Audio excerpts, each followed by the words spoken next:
My channel. কেমন আছো সবাই? আশা করি ভালো আছো। স্বপ্নাস লাইভ চ্যানেলে আরও একটি নিউ ব্লগ ভিডিওতে তোমাদের সবাইকে ওয়েলকাম। প্লিজ স্কিপ না করে পুরো ভিডিওটা দেখতে থাকো।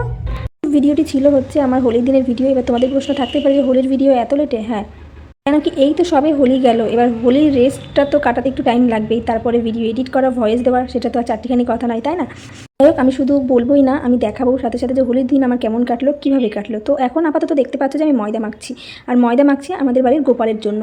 যেহেতু আমাদের বাড়িতে গোপাল আছে আর গোপালের জন্য হোলির দিনে এইটুকু করবো না তাই কখনো হয়, এই জন্যই দিদা আর কি সুজি রান্না করে নিচ্ছে আর আমি ময়দাটা মেখে দিলাম। তো এই দেখো আমি চলে এসেছি আমাদের গপুর কাছে।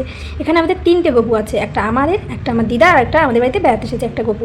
তো কেমন লাগছে প্লিজ সবাই জানিয়ে আমাদের গপুকে। সকালে দিদা গপুদেরকে স্নান করিয়ে নতুন ড্রেস পরিয়ে গোপাল সেবা দেওয়া হয়ে গেছে। এখন দুপুরের ভোগ দেবে, অন্য ভোগ নয়, যেটা ফল মিষ্টি লুচি সুজি এইসব দিয়ে ভোগ দেবে।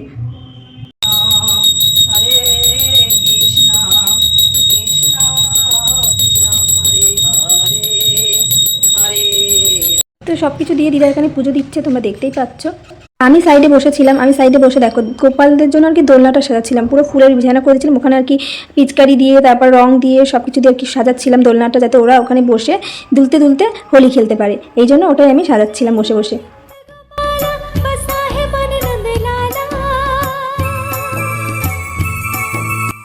কি বলো তো বন্ধুরা, আমার ভিডিও করে দেবে এমন লোকের খুবই অভাব, সেটা সব সময়ের জন্য। তো ফার্স্টের দিকে আমি নিজে নিজে ভিডিও করছিলাম, তো সব জায়গায় তো সম্ভব হয় না, তাই এই ভিডিওটা আমার মাকে দিয়ে আর কি ভিডিওটা করাচ্ছিলাম।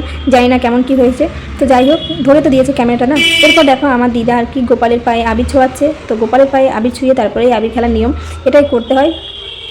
আর ততক্ষণে আমার আর কি দোলনাটা সাজানো কমপ্লিট হয়ে গেছিলো। সব শেষে আমি তোমাদের দেখাবো, অবশ্যই দেখাবো কেমন হয়েছে, তোমরা অবশ্যই জানিও গোপালের দোলনাটা সাজানো। তো এবারে বলো দেখে বন্ধুরা যে কেমন হয়েছে সাজানোটা। যদিও ফুল টুল খুব বেশি ছিল না, আমার আরও সুন্দর করে সাজানোর ইচ্ছা ছিল, কিন্তু সব কিছু সম্ভব হয়ে ওঠেনি। তো এই হচ্ছে পুরোটা দেখালাম। এই হচ্ছে আমাদের 3টে গোপাল, কত মিষ্টি লাগছে দেখতে গোপালদেরকে। আর তোমরা কিন্তু অবশ্যই পুরো ভিডিওটা দেখবে আর দেখার শেষে আমাকে জানাবে যে ভিডিওটা কেমন হয়েছে, এমনকি আমাদের গোপালদেরকেও কেমন লাগছিল, পুরোটা কেমন হয়েছে প্লিজ জানাবে। তো দিদার পরে আমি গোপালকে আবির মাখিয়ে দিচ্ছিলাম। আর বন্ধুরা এটা ভেবো না যে শুধুমাত্র তোমাদেরকে ভিডিওতে দেখাবো বলেই আমি গোপালকে আবির মাখিয়ে দিচ্ছি, তেমনটা নয়। এটা প্রত্যেকটা বছরই আমি ট্রাই করি, গোপালের পায়ে আবির ছুঁয়ে তারপরেই আর কি আবির খেলতে যাই।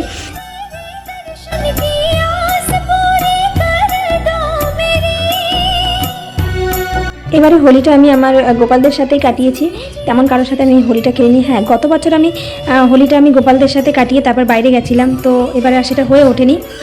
তো এরপরে দেখো ফার্স্টে আমি আমার দিদাকে আর কি আবির পরিয়ে দিচ্ছিলাম, যেহেতু গালে কপালে পায়ে বড়োদেরকে আবির মাখাতে হয়।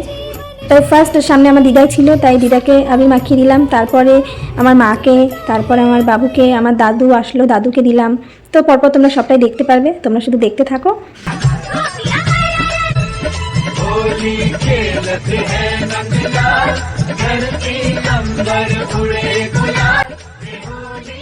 এভাবে হোলি খেলা যায়, তাই না? আসলে এই যে বড়োদেরকে আবির মাখিয়ে প্রণাম করে আশীর্বাদ নিয়ে হোলি শুরু করা, এই যে একটা ব্যাপার, এই ব্যাপারটা আমার খুবই ভালো লাগে। তো এরপরে আমার মা আমার দিদাকে আবির মাখিয়ে দিল, তারপরে আমার দিদা মাকে আবির মাখিয়ে দিল, দেন আমার মা আর বাবু, মানে আমার মা আমার বাবুকে আবির মাখিয়ে দিল, প্রণাম করবে। একটা ব্যাপার কী জানো তো, এই যে আমি ছোটো থেকে বড় হয়েছি এতদিনে আমি এই জিনিসটা এই ফার্স্ট টাইম দেখলাম, মানে যেটা কিনা আমার বাবু আমার মাকে আবির মাখিয়ে দিচ্ছে। এটার আগে আমি কখনো চোখে দেখিনি, এটা আমার জীবনে ফার্স্ট টাইম দেখা। আসলে আমার বাবু খুব রাগী, তো সবাই আর কি ভয় পায়। এবারে এক প্রকার দিদা পাশ থেকে ভয়ে ভয়ে বলতে লাগলো যে, মানে আমার মায়ের নাম নিয়ে বলতে লাগলো যে ওকে একটু আবির মাখিয়ে দাও। তারপর দেখলাম যে আমার বাবু কোনো কথা না বলেই আমার মাকে আবির মাখিয়ে দিল। তো এবছর এই হোলিতে এই ব্যাপারটা আমার এক্সট্রা পাওয়া। প্রত্যেক বছরই ছোটরা বড়োদেরকে পায়ে আবির ছুঁয়ে প্রণাম করে বা বড়রা ভালোবেসে আর কি ছোটোদেরকে আবির মাখিয়ে হোলি উৎসব শুরু করি, এটা প্রত্যেক বছরই হয়। কিন্তু এই যে পাওয়াটা আমার মাকে আর বাবু আবির মাখিয়ে দিল, এটা আর কি এই ফার্স্ট টাইম। তো এরপরে দেখো আমার দিদা আমার দাদুকে আবির মাখিয়ে দিচ্ছে, না এটাও দেখেছি আমি আগে। আর কি বলতো, এই যে হোলিতে সবাই মিলে একসাথে আনন্দ করা, বাড়ির নিজেরা, তো এটা সত্যিই খুব ভালো লাগে। তাও একসাথে আর সবাই থাকতে পারলাম কোথায়, আমার বোনু, আমার বোনুর হাজব্যান্ড, আমার দিদি জামাইবু, আমার পুচকুগুলো, অনুষ্কা, ওরা কেউ হোলিতে আমাদের বাড়িতে নেই, ওরা সবাই যে যার বাড়িতে। সবাই তো আর একসাথে থাকা সম্ভব নয় প্রত্যেক বছর, কি আর করার, ওই যে কথাই আছে না, সব কিছু একসাথে পাওয়া সম্ভব নয়। তো আমার হোলির দিন কেমন কেটেছে, কিভাবে কেটেছে, যতটুকু পেরেছি তোমাদের সাথে আমি শেয়ার করেছি। প্লিজ সবাই কমেন্ট বক্সে জানিয়ে দিও কেমন হয়েছে ভিডিওটা। আর যারা যারা এখনো পর্যন্ত আমায় ফলো করনি তারা প্লিজ সবাই ফলো করো নতুন নতুন ভিডিও দেখার জন্য। সবশেষে আমি আমার গপুদের সঙ্গে হোলি খেলেছিলাম, সেই মুহূর্তটাই আমি তোমাদের সাথে শেয়ার করলাম। তো চলো সবাই একসাথে বলি জয় গোপাল, রাধে রাধে।